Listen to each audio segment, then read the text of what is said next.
let's get started in the sense of the welcoming words. There might be a few people who will miss the welcoming words, but that's not perhaps the most important thing. So, well, thank you very much, all of you, for participating this morning. I was asked to say a few words at the outset, of course, to welcome you all to this event, which we is doing in preparation for the next session of the Canada-Kazakhstan Business Council. I think, I should perhaps start with 3 reminders. CECC, what is it that we do? Of course, was driven by our members. We're trying to promote the development of trade and investment between Canada and Eurasia. And of course, we're driven by our members, but very much supported by our partners. I can see, for instance, the representatives of embassies and so on and so forth. So just to remind you that, promoting trade and investment between Canada and Eurasia in the interest of our stakeholders, but also with the support of our partners. The second reminder, I should say, is that why Kazakhstan? Well, Kazakhstan, we've been perhaps, I've been involved in these things for so long, and Margaret will also remember this. We've been involved with Kazakhstan for quite a while. We've been developing trade and investment with Kazakhstan for, 40 years? And even at the time of the Soviet Union. So there is, we should not read into the geopolitical situations something that is not there. We've been working with Kazakhstan for many years, and we're doing more these days because, of course, our trade and investment with Kazakhstan are growing. There are significant developments. Kazakhstan is also sort of moving along in its economic reform. So there is a great deal of potential. Potential was always there, but it's even greater now in terms of the with the changes taking place in Kazakhstan, and it's Kazakhstan take its place in the world economy. And the final reminder, of course, is with respect to KCBC. I mean, I was involved in the past in a lot of things about government and government events, so to speak, in support of trade. Here you will hear quite often, of course, the comments about the similarity between Kazakhstan and Canada, but that similarity is not.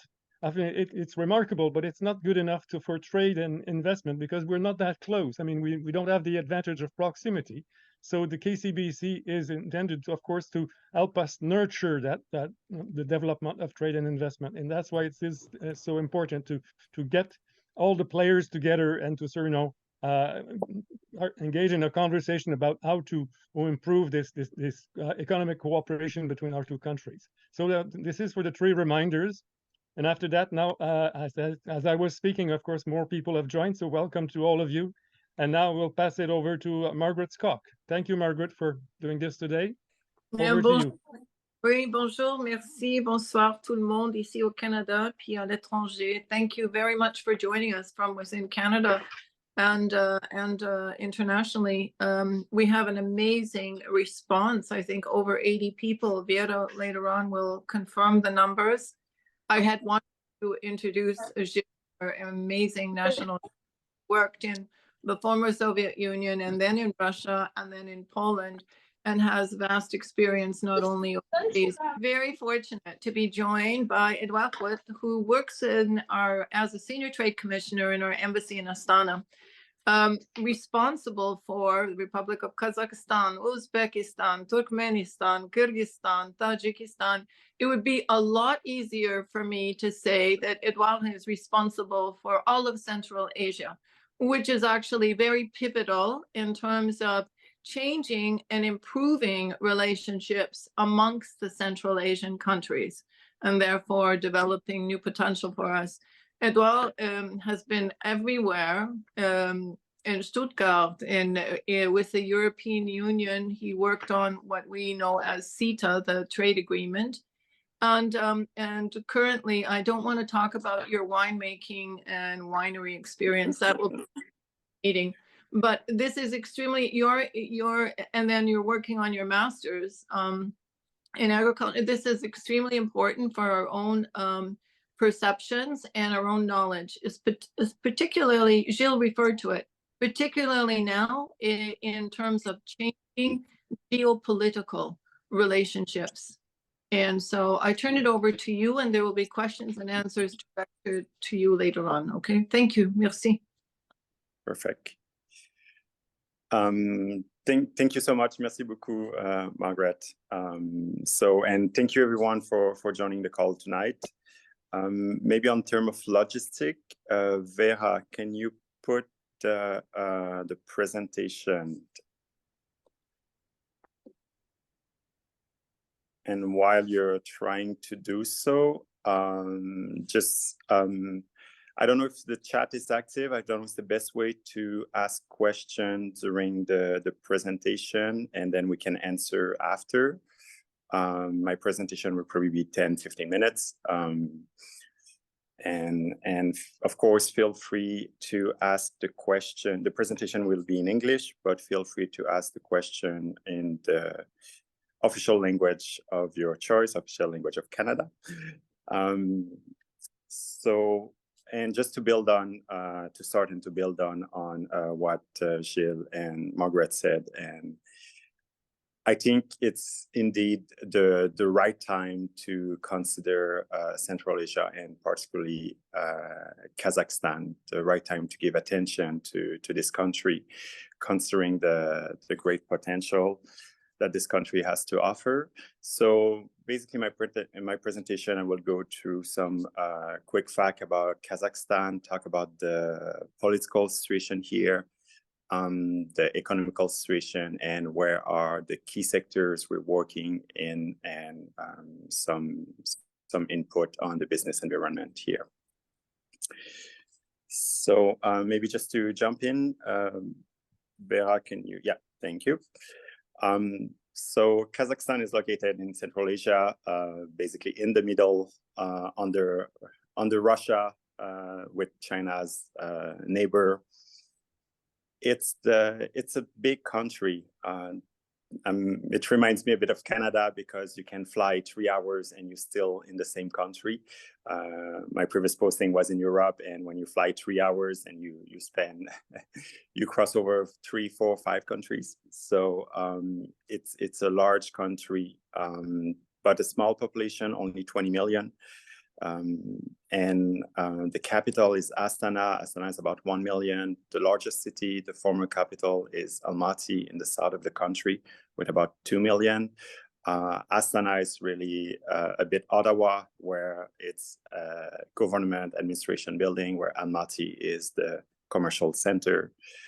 You see the figure on GDP, 225 billion. And we mentioned earlier Canada and Kazakhstan having a lot of similarities in terms of geography, big country, in terms of also the main sector of the economy, oil and gas, mining, agriculture, so very reliant on natural resources. And there's also, well, officially one official language, which is Kazakh, but Russian is also used a lot in the country. So there's also similarities with the French and English in Canada. So next slide, please.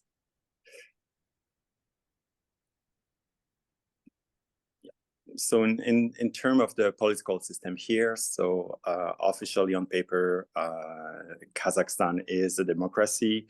We had some election last November, where the former president has been reelected, Kassym-Jomart Tokayev. They changed the constitution. Now it's a 7-year mandate, but one time 7 year. So we're starting the mandate right now. I would say politically, it's normally stable.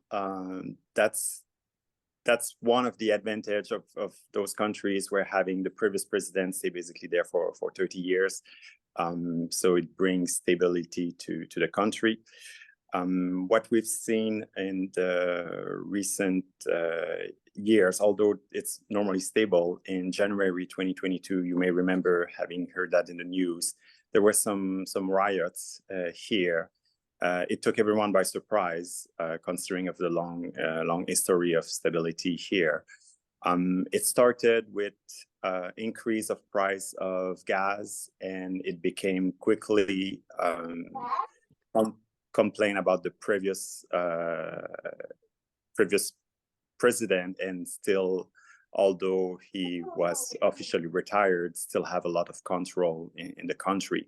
So it kind of became, those riots became a call from the population to change the political system, or at least to bring some change.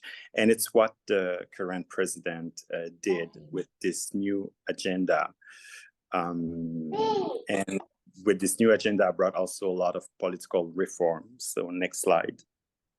Yeah, I was saying this idea of new Kazakhstan, Yana Kazakhstan, it brings a lot of political reforms, and those reforms actually will are bringing business opportunities. One of this reform is in terms of decarbonization. So Kazakhstan committed, is signatory of multiple international agreements, including the Paris Agreement, but also has its own carbon neutrality strategy by 2060. So part of the strategy is to develop the renewable industry here. Currently, we're about at 3-4% of renewable energy. The goal is to be at 15% by 2030 and at 50% by 2060. So meaning opportunities here in this sector. Another aspect is another reform they're putting forward is the digitalization. So there's really this idea of bringing more technology here.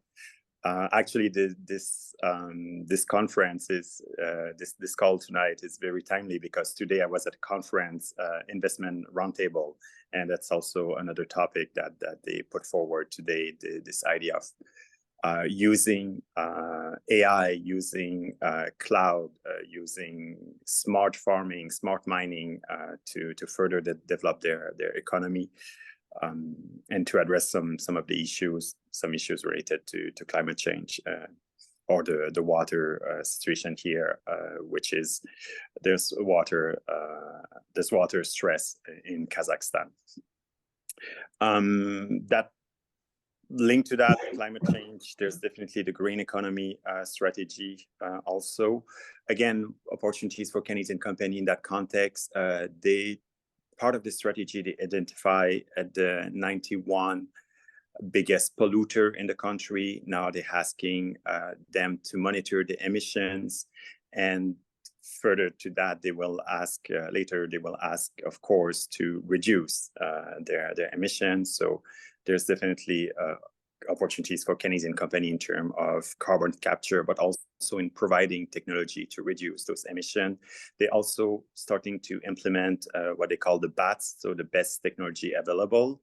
And that could be, so for different industry processes, they will ask companies to use the best technology, which I think will give also, again, a competitive advantage for Canada in comparison to product that would come from Russia or China.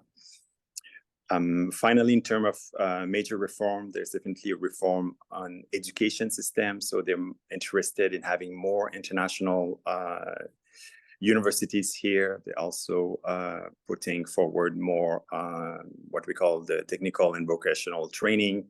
So because this idea of bringing digitalization will also bringing new technology, that also means that they will need trained people. And to do that, then of course they need the appropriate training, the appropriate university degree to do that. So next slide.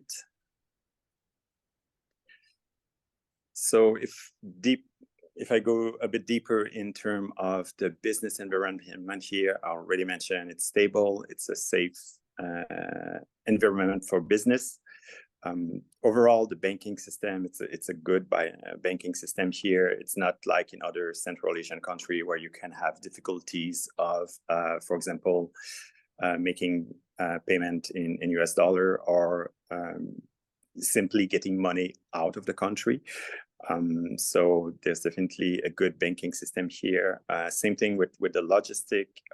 Although Kazakhstan is a big country, there's a lot of airports. The railway system is developed. They have access to the Caspian Sea. There's different multimodal opportunities for logistic. And actually talking about the Caspian Sea, logistic is another area here that has been booming since the beginning of the war in Ukraine.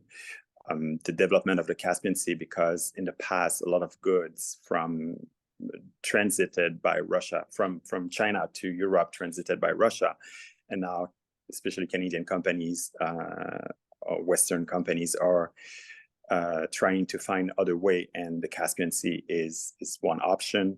But of course, there's also a lot of challenges there. There's infrastructure, but not to the volume that could be needed. So there's definitely need for investment in terms of infrastructure, port infrastructure, shipbuilding, railroads, roads. So again, some opportunities for the Canadian company.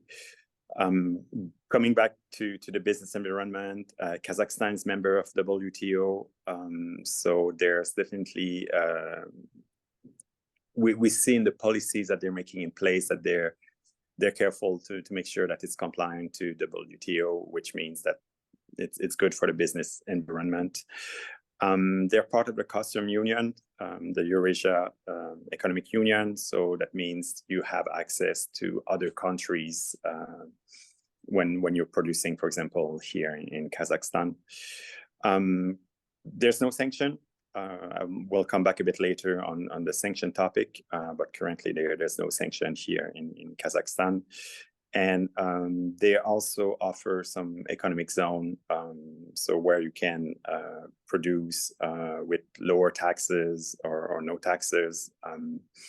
They provide you a piece of land. So there's definitely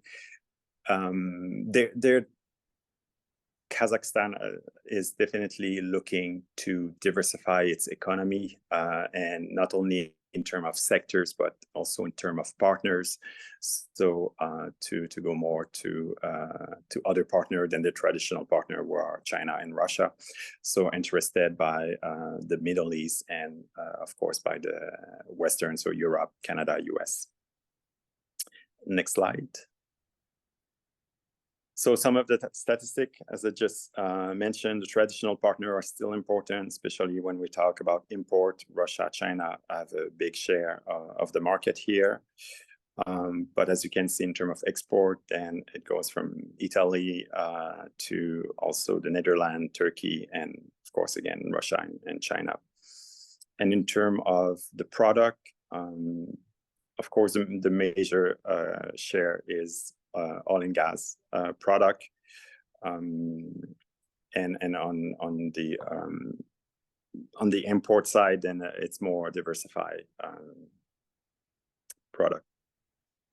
Next slide.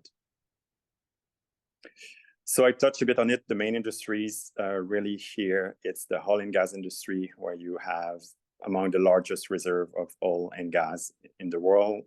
Same thing with the mining industry. With a lot of minerals, there are currently 5,000 deposits, 250 mines in Kazakhstan. So there's also, as you can see, there's potential for growth. Rare minerals, there's currently 16 rare and critical mineral mines. But again, there's also a big potential for growth. And the other main sector, I would say, is agriculture. Kazakhstan being a top 10 grain producer, also involved, also having a share of the market in the flour export, and similarly in terms of, especially for the region, but also touching other markets, is beef and chicken is a big industry here. Next slide.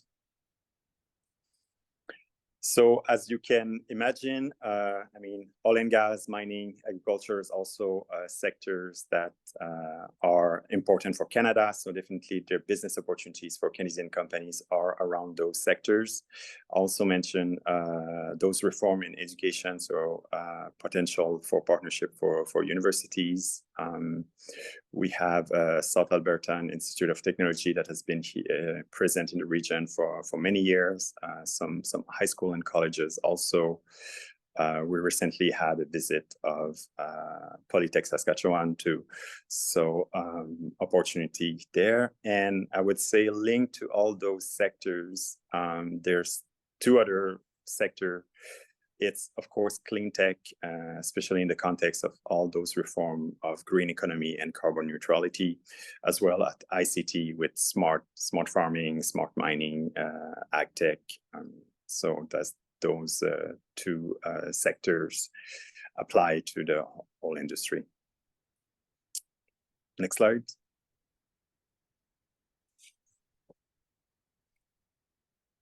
So I think I already touched on that, oil and gas, so a lot of reserve. You can see the data in terms of production. There's offshore and onshore large project, and the main companies that are involved here, you have the list there. NCOC is actually a consortium with Total, Shell, and other international players. Tengiz Chevron is a Tengiz Kazakh company, and Chevron, the American company. So there's those companies there, and therefore also potential for Canadian companies to work in that field, to be supplier of those companies. Next slide. The next sector is the mining, and that's Gilles mentioned earlier the work the CCC has been doing. That's definitely a good example that we had this year. We had Astana Mining and Metallurgy show at the beginning of June, where CCC organized a mission here, and actually 5 of the top 10 Canadian mining companies were present. So that showed the potential here of the region. I already mentioned they're basically a huge potential here, and Kazakhstan has been in the past developing a lot the oil and gas industry, and not so much the mining. Of course, we have historical partnership here in uranium with Cameco and its local partner Kazatomprom. We have also Condor Energy that was involved in the oil and gas industry as well. But there's now a lot of interest from the Kazakh government to develop the mining industry, and to bring, again, to diversify and bring foreign companies here. So from this mission, there's different that shows that there's interest, and not only for well-established, there's a lot of potential for the junior mining companies. There's a lot of data, but there's a lot of potential, and therefore need for exploration. So, and same thing, talking about this mining show here in June, but there's also always a big presence at the PDAC conference in Toronto in March last year. That was the first time that Kazakhstan had its own pavilion there. That was the largest delegation ever, with almost 80 people. And we expect the same this year to build on a momentum, and just because the interest is definitely growing here. Next slide. So agriculture is another sector here that there's definitely need for more modern and more modern technology, but also cleaner, safer, greener technology. There's also here reform in that sector. I mentioned earlier the digitalization agenda. Agriculture is definitely one of the 3 key sectors that the government has identified there, with smart farming. And one of the reasons I'm saying there's a need here is because the equipment is actually quite old. About 75% of the equipment need to be replaced right now. There's also good funding program from the Kazakh government through some agencies here to help the farmers to buy modern equipment by providing some subsidies for the farmers. So even though Canadian farming equipment could be more expensive than, of course, Russian and China, or even the German, part of it is because of the complexity of the logistic. Canadian equipment has a good reputation. Canadian equipment is also generally more adequate considering of the weather condition, and also because the soil is quite similar to Canada. So there's a strong interest for Canadian equipment, and through those subsidies, then at the end, that's maybe not that more expensive for Kazakh farmers, Kazakh agricultural companies to buy the Canadian equipment. Next slide. So in terms of education, there's more than 100 higher education institutions. They're mostly on the big cities, but there's also interest in developing more the presence of higher education in colleges in smaller towns. We have actually a big project, a project of Canadian University in a town called Zhezkazgan in the south of Kazakhstan. It's actually a metallurgy city, and they want to further develop. And there's this project, consortium with 8 Canadian universities that is building right now. So it started by, it was supposed to be a Russian university, and then with what happened in February 22, then the Kazakh government said, well, let's try to find other partner. And we had this foundation here, the Ulitau Foundation, that approaches Canadian University, and we built this project. There's also the Bolashak scholarship here that actually allows Kazakh students, the best Kazakh students, to go study abroad. And one of the conditions of that, well, they receive full scholarship, they pay the tuition fees, and it will also provide money for living.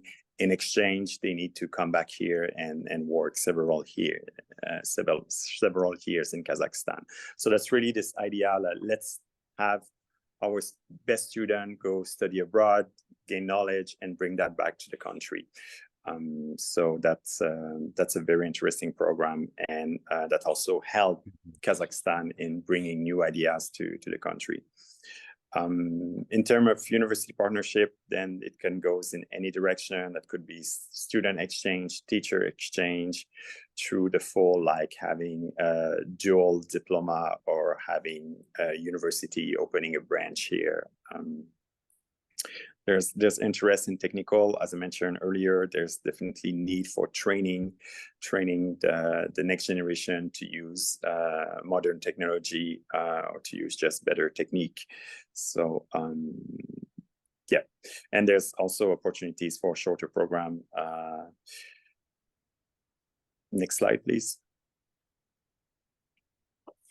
So I think until now, I picture the good side of Kazakhstan. Of course, like any countries, there's a hurdle. There's difficulties in doing business here. What we can see in terms of difficulties for Canadian companies is that, well, there's a strong competition from Russia and China, from the neighboring countries. And that's a competition, of course, in terms of price, considering the proximity. Considering the complexity of the logistic, and it's also sometimes a question of timing. So there's, I would say, Kazakhstan to a certain extent is price sensitive. So it can be difficult in some sectors to do business here due to the strong competition and this price sensitivity. What we can also see is there's a lot that was based on the extractive industry. So with pro and cons, of course, it brings revenue for the government, but the other sectors need to be developed with also challenges from there. Let's use the word. There's still corruption in the country. We have few cases. Sometimes it's really clear. Sometimes it's not so clear. You will receive a permit, and suddenly there's some other rules that will apply. We've seen also taxation sometimes a problem. It's a very complex tax law with thousands of articles and that don't necessarily match one with the other. And what we've seen recently is companies have been paying a certain level of taxes, and suddenly they say, oh, well, the product code was wrongly coded and now you need to pay higher taxes, and oh, actually, by the way, it's retroactive for several years. So we've seen that recently. What we've seen also recently is increase in fines for environmental issues, but very steep increase, like a fine could have been in the past for 20,000 and suddenly it become 2 million. So there, again, is that legit or not, considering of the whole ambition of the country to be carbon neutral, to have all those strategy. But of course, for a company that can be a struggle. Another problem is level of English. Kazakh and Russians are the two most spoken languages here, but you even have some region of Kazakhstan that they will only speak Kazakh. Even with Russian, you will have difficulties there. So of course, when you start doing business, then you need to either have the local partner to work with you that will speak the local language and will also be able to deal with the local administration, or you need to have people that will speak those languages. And what we've seen recently also is there's this push from Kazakhstan to actually attract investment, which is good. But the message we're passing to them is, well, maybe companies need to do sales before, because trying to establish themselves here first and then after say maybe there's a market, that's not really the ideal business model. But the impact, of course, is we've seen, again, some different level in terms of subsidies, or if you're producing here, then companies will receive 30-40% support from government. If you're just buying from abroad, it will just receive 10%. So that create difficulties, and that goes back to the competitiveness of Canadian product here in the market in comparison to Russian or Chinese product. Next slide. So as part of the Trade Commissioner Service and also with the support of CCC, a good way to have a quick look at the country is maybe coming to one of the trade show. So I've listed there several trade shows. They are mostly in the mining and oil and gas industry, and also in agriculture. There's trade show here for every sectors, and I'm talking about those sectors, but of course, if your company is in other sector, happy to have a further talk on what could be the opportunities. For example, I'm thinking about life science. There's also a small life science show here, and actually they are planning to build 20 hospitals, a total of 20,000 beds. So that means a lot of technology that could be used for that. So there's other opportunities in other sectors, just maybe less so obvious. Next slide. And just to finish the presentation, I'm part of the Trade Commissioner Service. The Trade Commissioner Service, we're present in all our embassies in the world. We're also present in all Canadian provinces with regional offices in five provinces and some with satellite office. So the 4 main activities that we do is, the first one is export ready. and that's mostly our regional office that will do that. So just to have a chat with you and make sure that you have all the tools that you need to start exporting or to start developing in a new market. The second aspect is market intelligence. It's a bit what I'm doing tonight, is just to provide companies some information about the market, and also to have this discussion with the company. Is this market really good for you? Is there really opportunity for you? So to make sure that you're not losing your time and money. The third part is qualified contacts. So we will introduce companies when we see there's market opportunities to the right contact here in the, well, here in my case in Kazakhstan and Central Asia, but overall my colleagues in other embassies will do that. And by qualifies, usually we will introduce to people that we know, and not just provide you a list of 100 distributors and deal with that. And the last one, that's the part that we don't like to do, but that's also an essential part, is the troubleshooting. And I would say my last posting in Germany, I would say I do a bit more of troubleshooting here than I was doing in Germany, but we're always happy to help Canadian companies when needed. There's a situation that we have seen with, well, Canadian company don't get paid. So there's not so much we can do, but we can definitely provide a list of lawyers, list of possible collector agency, and we're going to talk with the company. We can facilitate a dialogue, try to find mediator with the Canadian company and the local partner. So we're there to accompany you from the beginning to the end, hopefully to a successful business relationship with hundreds of thousands, if not millions of dollars in partnership. But if needed, we can support you through the different steps of your export journey. And you have my contact and the name also of the people in my team. So I have Kaziz, that has been with us for 15 years, covering oil and gas, mining, and clean tech. Jules Desire with his new addition, replacing Goar, for those that are familiar, covering agriculture, all tech, and life science. And Yogita is covering education and ICT. If you don't see your sector there, it's not because we're not doing it. We will, of course, find someone to answer you. Yeah. So if you have any question, happy to answer it.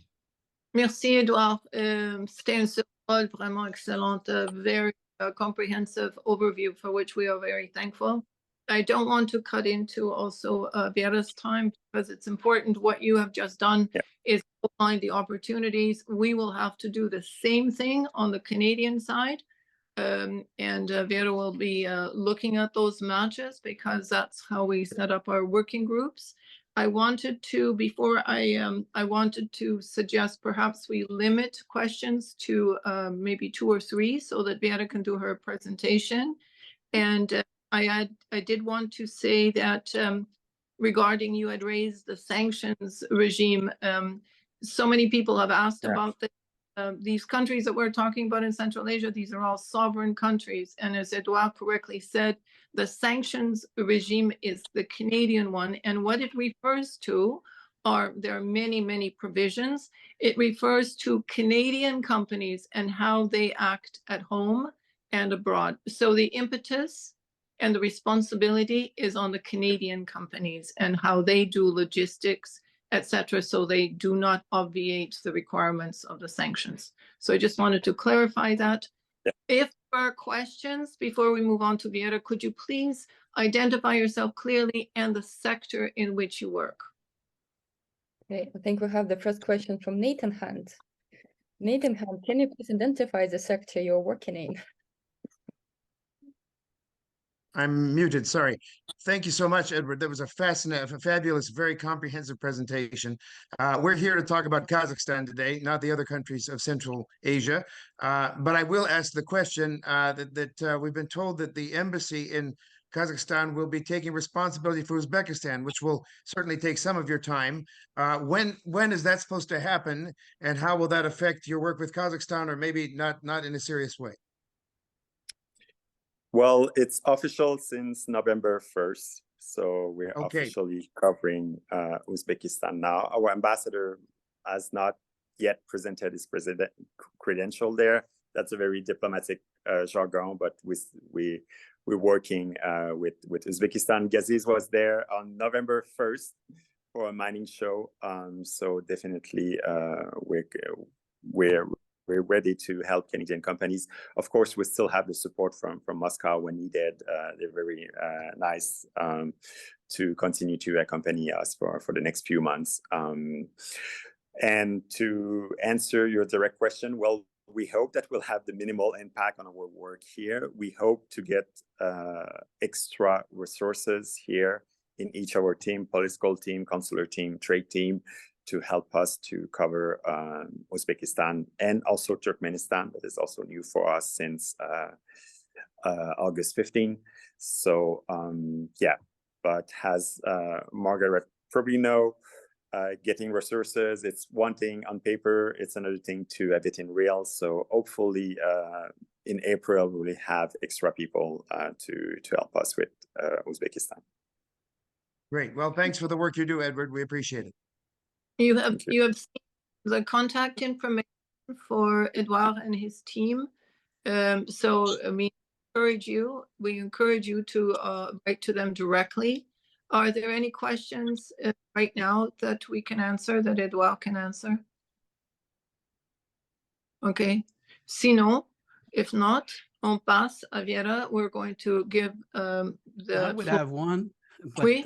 I can't raise my hand. I don't know who would have raised their hand. No, it's right. You identify yourself and your sector and all your fellows behind you. Okay, I'm Sylvain Gauthier. I am with McGill University, an executive producer in entertainment, representing companies such as Cirque du Soleil, Moment Factory, and others in entertainment. One of the things is we are working quite a bit with Asia Pacific right now. A lot of the country like Vietnam and things like that are looking at us, Canadians company and creative content, to help them develop the tourism industry, help them develop the culture and entertainment for us. Is that some priority like this in Kazakhstan, or no, it's not ready for that, and they're not looking at anything related to entertainment or cultural development? There's definitely opportunities. The funny thing, we went to Aktau last November. That's oil and gas region, and that's the port for the Trans-Caspian corridor. So a lot of project there, and the Hakim, which is the equivalent of the governor of this region, talked to us about the creative industry, and he basically did not talk about those main sector. He said, like, hey, we're developing the creative industry here. If you have any ideas, we're welcoming those. Same thing in a city like Almaty, the largest city. Like, the younger generation is really like a tech generation. It's also like influencers are playing a big role. There's a TikTok house in Almaty. So there's definitely an industry, creative industry that is developing there. And I think you mentioned tourism, definitely the country wants to be a bit like Uzbekistan on that front. Uzbekistan has did very well for tourism, so they want to develop this industry as well. So as I said, it's not the sector that we will have a full Rolodex or full list of contact, but from the different meeting we had, there's interest here. So happy to continue this conversation. And if I can add to that, although it's not a member of La Francophonie, Kazakhstan participates in La Francophonie and has received, and speaking of culture, has received many awards at the European Film Festival for 2 of its films. So there is a cultural and francophonie, and there's a familiarity with Cirque du Soleil, who also has some of its members who are Kazakh. Voilà, merci. So please get together. I'll just add that we will be more than happy to work with any sectors. Yes. Thank you. Any more questions before I pass to Vera? I do. Sterling Seligman, Art Plus Developments. We're in the oil and gas sector at the moment in Kazakhstan and working with NCOC and for the Kashagan field for evacuation. Besides oil spill response and other oil-related activities, seismic survey and things, we're interested in climate change and you know, disaster response, and so I was just wondering who in the Trade Commissioner Service should I talk to about that?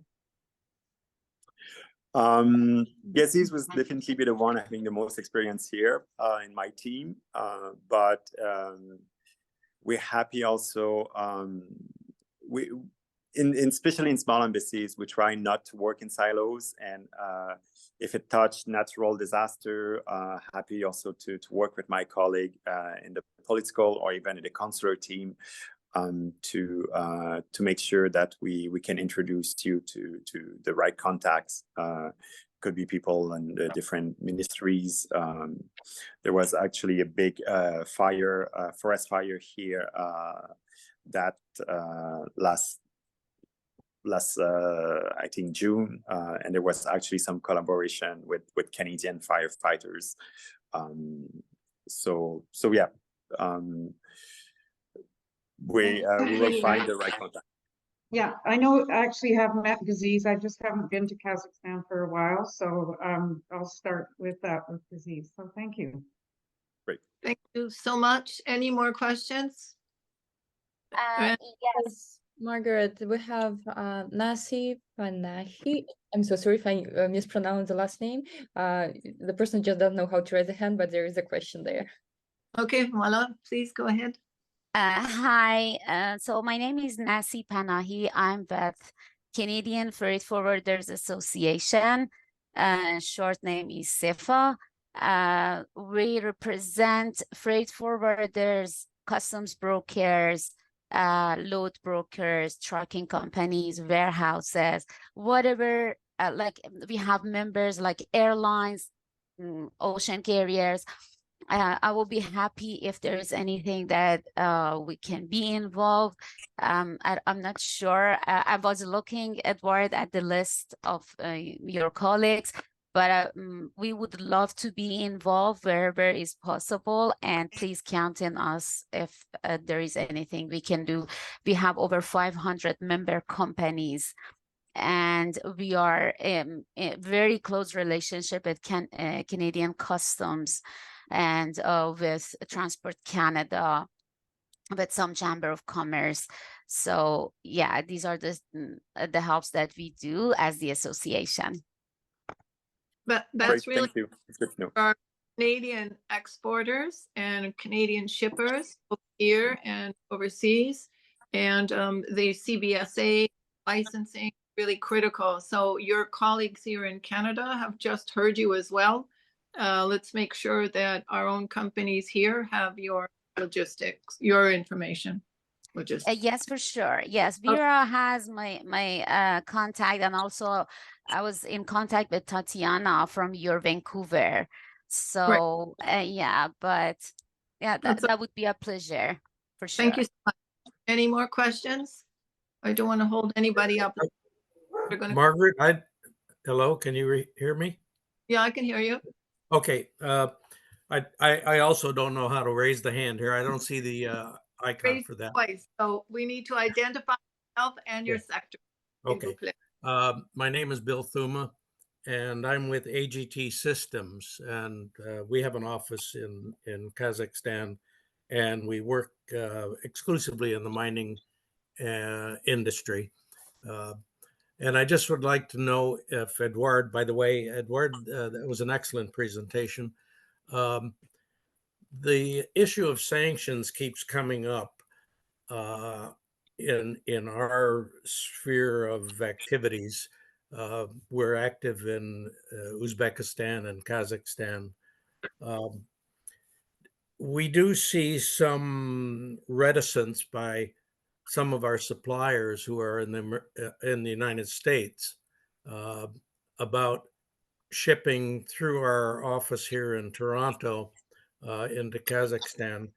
I wonder if Edouard could expand a little bit more on how we can, at least attenuate that that sort of impression that that going into any of the former Soviet Union republics is a bit of a no-no, because we've got a lot of paperwork that we're filling out, trying to avoid any conflict with the U.S.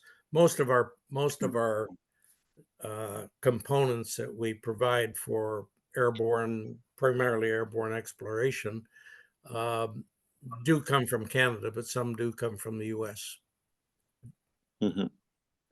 Yeah, that's a very good question. That's a complex question. If I try to simplify, one of the issue that we have is actually right now there's basically two kind of sanction regime. There's the European, and then there's the American, and Canada is a bit in the middle. And there's if I simplify at the maximum, I would say there's also a very different approach. For the European, it's basically if your local partner, so in this case, your Kazakh partner is okay, then you're okay. For the American, they go deeper and they will look, who are the clients, and is the clients of the client under sanction, or is there might be a problem with that company, then it's a no-go. So there's two different approach. Again, trying to simplify at maximum, we need to realize that actually the number of product under sanction is not that high. So, and there's sometimes you can even think, well, this product is definitely under sanction, and it's not the case. Where it's become tricky, it's what they call the dual use. So yes, your product is used or your technology is used in a specific context to work in a drill for the mining, but could that be used in a military context? So that's where it's become tricky. We had recently a sanction presentation, and I was saying, for example, diving equipment. Diving equipment per se can be leisure, but at the end, who's your buyer? If your buyer is a logistic company, then you can ask questions like, why they need that? Is it for safety, or is it because they actually have a sideline business that they will use it for something else? So it's really in this context that the dual use can be tricky. So that's the message from sanction expert that we have seen is really do your due diligence, do a bit more of research. Who's your client in Kazakhstan? Are they reselling that product? Are they using it themselves? Is there a side company to that? We can, of course, help you at a certain level. You may need to hire specialists here. All that to say, what do you say to your American client? It's a bit of all that. But definitely, if you know well your customer here, your local partner, then that could be a good argument to a good explanation for your American counterpart. But yeah, that's definitely the American are probably the one that are most worried about those whole sanctions here in the region. That explains a lot, because most of our technology is very advanced, and it does have dual use, but dual use is in the eyes of the beholder. Or the buyer. Yeah. I'm going to interrupt here. I'm going to. Okay. Thank you very much.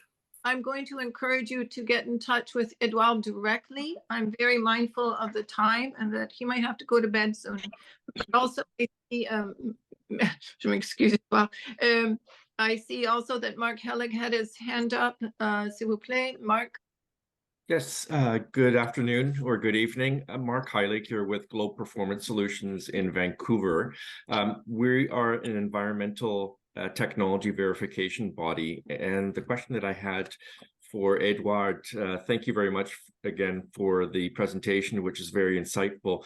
What I would like to understand is how much emphasis or value is currently placed on validation of clean tech in the Kazakh economy with the transition to a green economy. What we see here, of course, in North America and in other countries around the world is that there's a move to have technology validated or certified as a way of reducing risk and helping technology developers advance into that market, or at the same time, if there are purchasers of technology that want to be assured of the performance of their clean tech purchases, there's a validation that is conducted. It's an ISO EDV verification.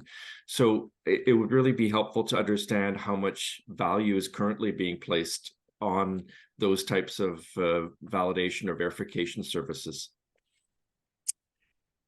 I knew that there will be a question I will not be able to answer, and that's the one. So I will definitely need on that one to do a bit more research to talk with my colleagues on that. Okay. What I can say is there's definitely interest from Kazakh companies to have products that are certified for themselves when they manufacture, also thinking them as exporter, then they think about the European market. So like CE mark is definitely, or USD, US approval also, that's definitely something that they need. So that's the basic information that I can say on that topic. So yeah, please let's continue this conversation later. Sure, I'd be happy just to put my details in the chat as well so that we can follow up. Thank you very much again. That was a great presentation. Thank you. Thank you. Hello, I have a question. My name is George. Okay, sorry.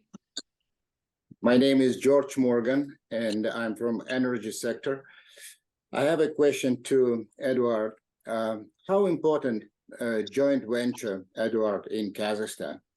Is it obligatory for foreign investors to establish a joint venture to be successful in the country? No, it's not mandatory. It's one of the business model. We've seen some success. As I mentioned earlier, Cameco here is actually working with the local partner Kazatomprom. And they created a joint venture, and it's working very well. But we have also Canadian companies that have established themselves here. There's actually, I did not mention it, it's a big in their selling point of Kazakh Invest, but there's also Astana International Financial Center. It's an organization that helps companies to settle down here, so to create their own entity. And also they're based on British law. They have also a court, the same thing, based on British law with British judges. So that is like kind of international, or at least independent entity. So it's not, to answer quickly or get to the question, it's not a necessity here to do a joint venture. There's definitely value added because you have your local partner that know better the local administration, but it's not a necessity. I'm going to take one more question. I see the Vivek had his hand up. Yeah, I wanted to know whether there's an embargo on the export of petroleum products from Kazakhstan to other countries. Is it still on? Is it off? Do we need government permission, or how do we go about it to buy petroleum products? So there's no embargo.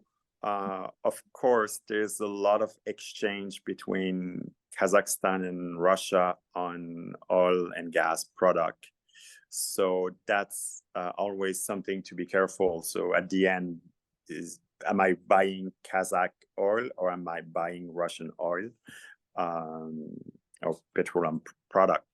But per se, there's no embargo on those products. What you mean to say is that sometimes Russian product is sold as Kazakhstan product? I guess the official line on that is no, that never happened. But yes, that could happen. Is there any risk involved in that if we place orders on Kazakhstan for petroleum products? I'm quite sure, yeah, that's possible.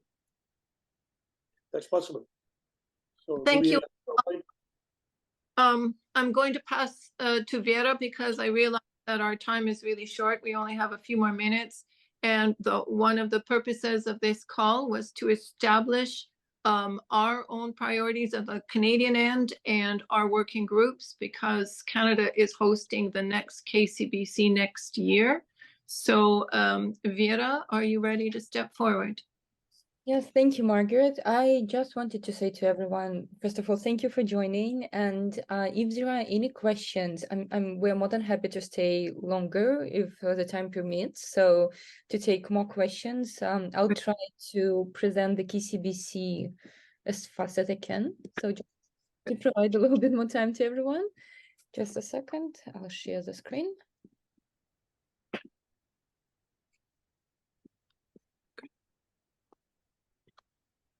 Okay, so here we go. Okay, so once again, thank you everyone for joining today. My name is Vera Didula. I'm a regional director at CCC Toronto chapter. And this is my great pleasure to introduce you to one of our core activities we do as an association, which is Kazakhstan-Canada Business Council.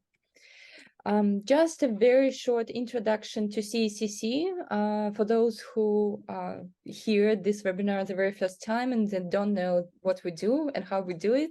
So the Canada-Eurasia Chamber of Commerce, CCC, or formerly CERBA, was founded almost 20 years ago. So next year we're celebrating 20 years. So it was founded in 2004 as an agglomeration of various different chapters in Canada and overseas. So currently we have 6 representative offices from the West Coast, starting in Vancouver to Toronto, as well as working with Kazakhstan, Uzbekistan, Mongolia. This is where we have our chapters and representatives as well. What do we do? Basically, our main mandate is to enhance and support business and trade relations between Canada and Eurasia. We do it through various channels, supporting our members and partners with the contacts in private and public sectors, doing different events like conferences, webinars, roundtables, KCBC event, and so on and so forth. We also provide support for our members, so with the help of marketing intelligence, and we advocate on behalf of our members to the Kazakh and Canadian governments to help as much as we can to make the trade flourish, let's say this way.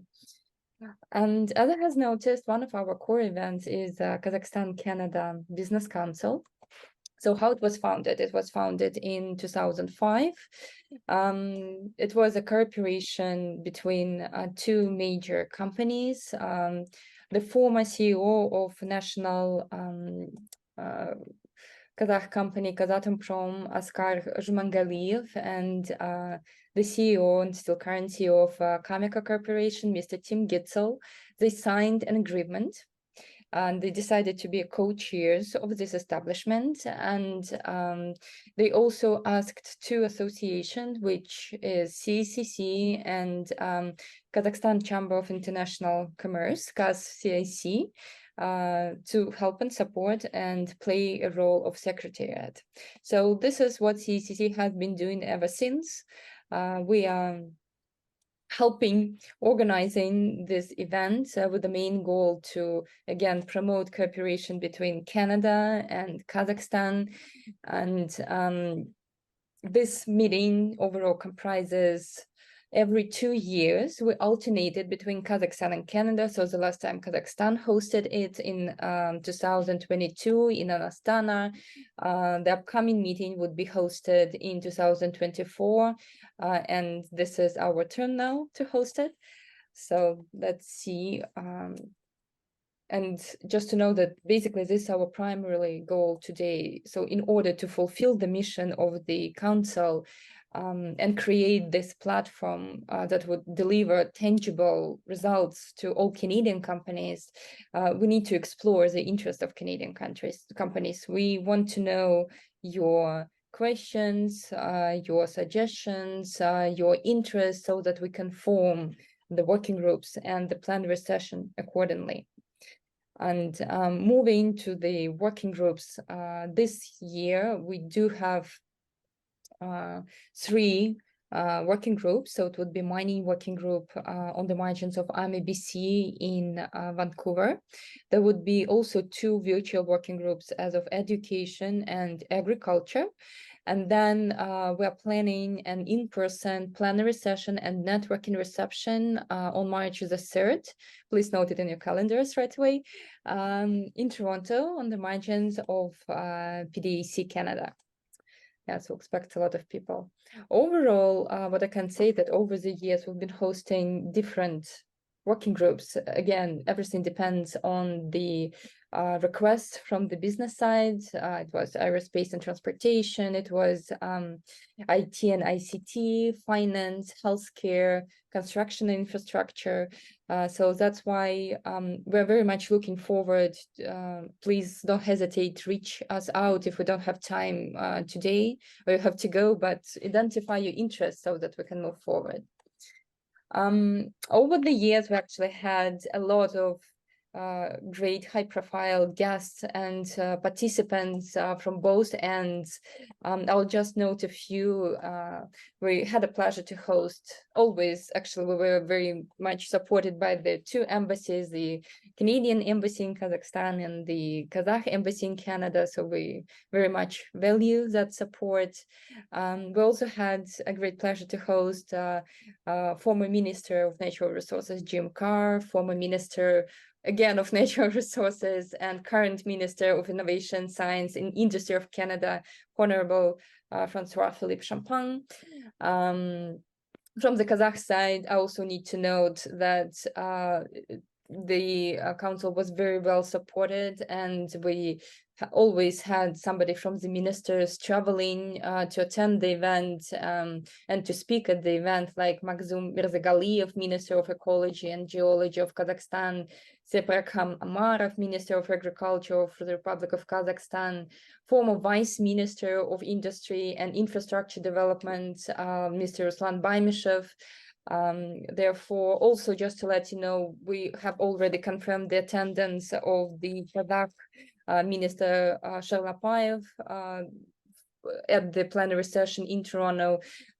So that's why we're very much looking forward going to it. Plenary session, as I noted, would be hosted in March. Overall, for the KCBC, we've identified the topic of innovation and sustainable development.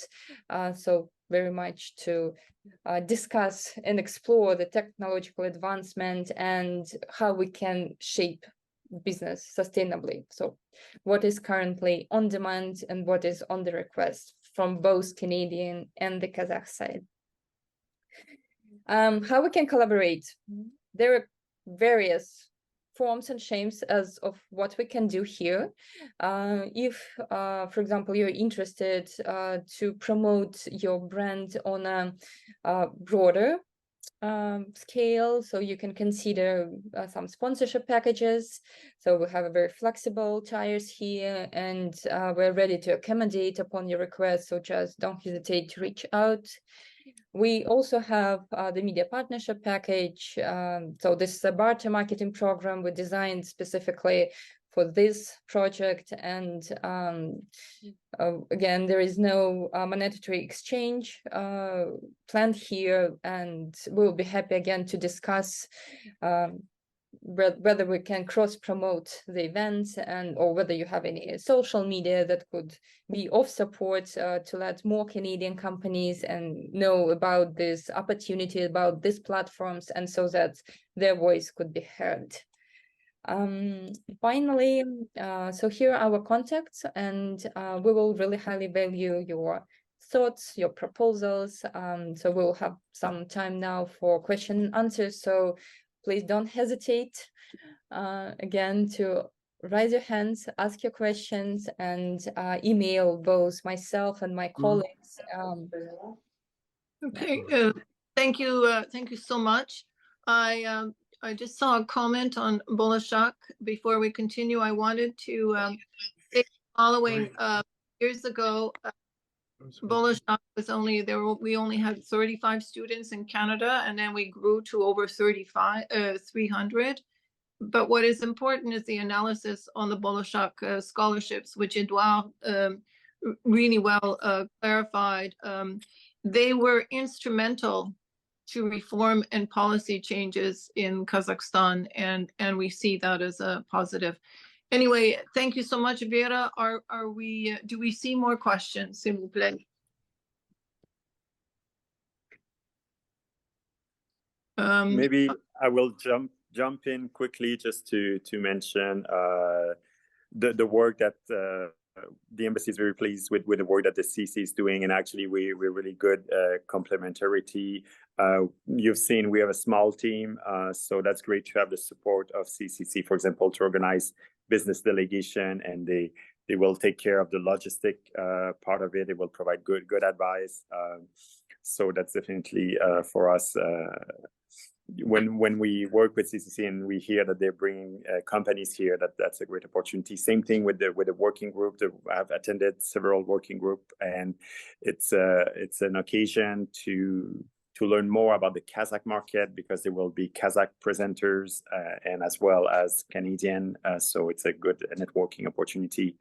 And same thing with KCBC. There's this presentation, but there's also this component of the networking, and especially for the one considering just before PDAC, of course, there will be a lot of Kazakh in the mining industry that will be present, but not only. So looking forward to this meeting in the next virtual group.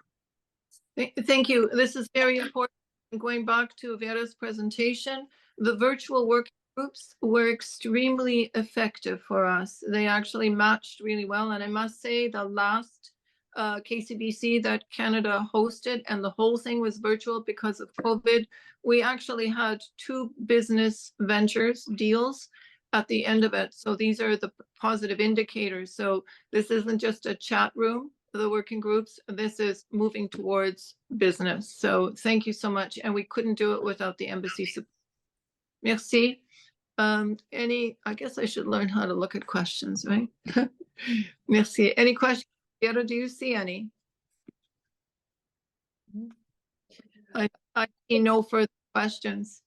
Yeah, so I would just like to ask the Canadian companies here who are still on board with us, what would be of interest to you? So what would be helpful for you? Because we will be reaching out to our Kazakh counterparts, and we want to bring the partners you're looking in. So what might be the topics you would also be interested to hear, both at the working groups, at the plenary session?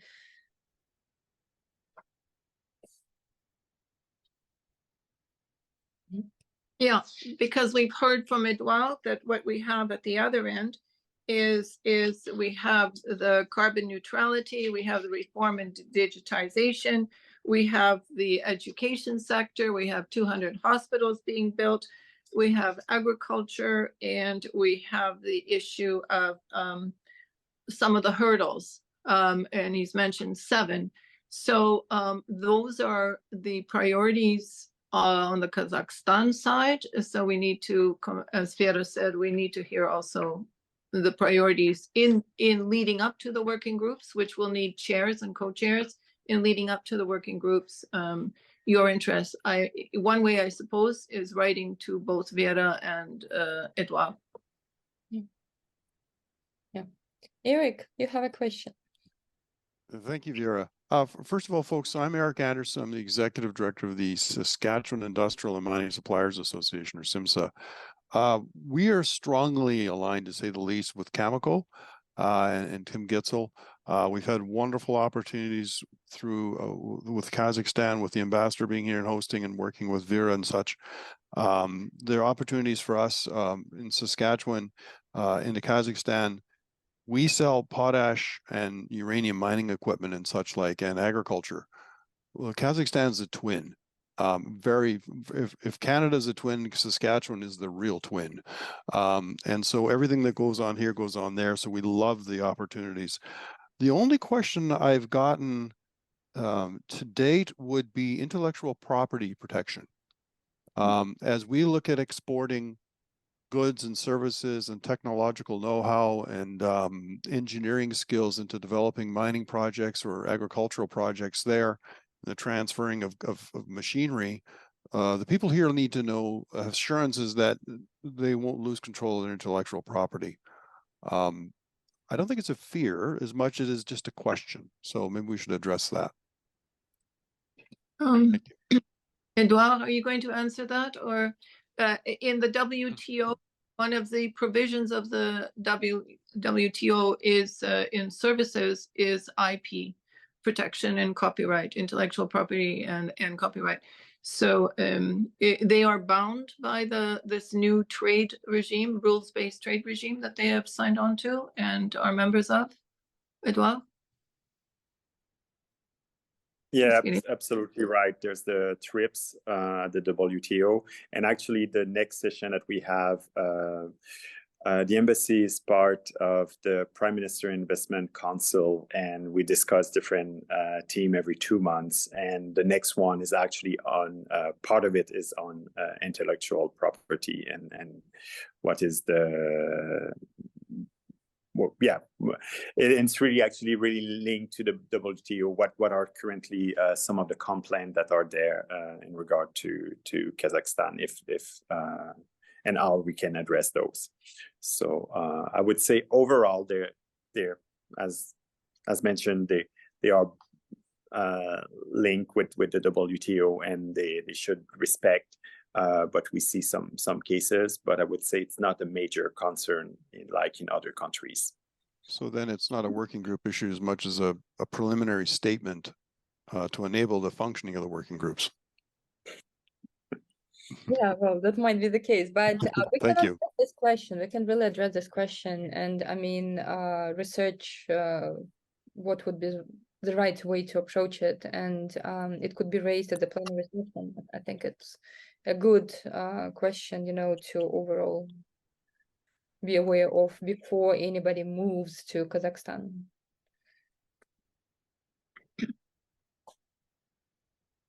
So do we have any further questions or comments before I turn it to Gilles? I haven't heard from him at all. Is he still there? Yeah. Thank you, Vera. Thank you very much. My name is Timir. I'm representing a broiler firm from Astana International Financial Center. And answering to the question Eric asked about the intellectual property protection. So there is a National Institution of Intellectual Property working and fully providing digital services to protect all intellectual property and all the assets that investors or any foreign companies bring into Kazakhstan.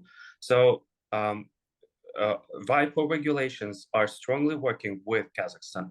And also, as addition to that regulation, Kazakhstan has developed its own unique internal intellectual property regulation bound by the law on intellectual property. And those services are fully digital. All investors who are bringing their assets, intellectual property to Kazakhstan may protect them by registering their entity and bringing that assets, intellectual property assets, to this entity, and then registering them into the National Institution of Intellectual Property, which is the only regulating authority in Kazakhstan responsible for protection of all intellectual property. Excellent. Excellent. Further questions? Vera, do you see any further questions? No.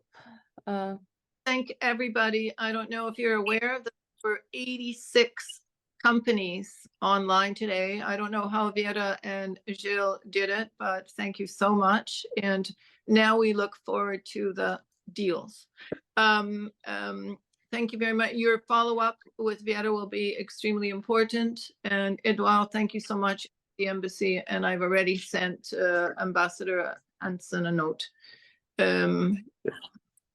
So unless there's further comment, concerns, questions, volunteers for all the work the next 3 months, then we can close the session. Okay, voilà. Merci. Yes, Margaret, I think we should also mention that, of course, if anyone wants to become a sponsor of the KCBC, that's a possibility that exists. You will see on our website the reference to that possibility, because, of course, we the major sponsor right now, of course, is Cameco in Saskatchewan. But of course, other entities are most welcome to participate in this and get involved in this activity by sponsoring working groups or the KCBC itself, or and related events. So that's perhaps the final word. Or becoming a new member of CECC. As well, of course, indeed, that's right. Without saying, of course. Tout le monde. Thank you, everyone. Yeah, thank you very much. But thank you so much. Have a good evening and day. Merci. Merci. Thank you. Au plaisir. Bye-bye, Mark.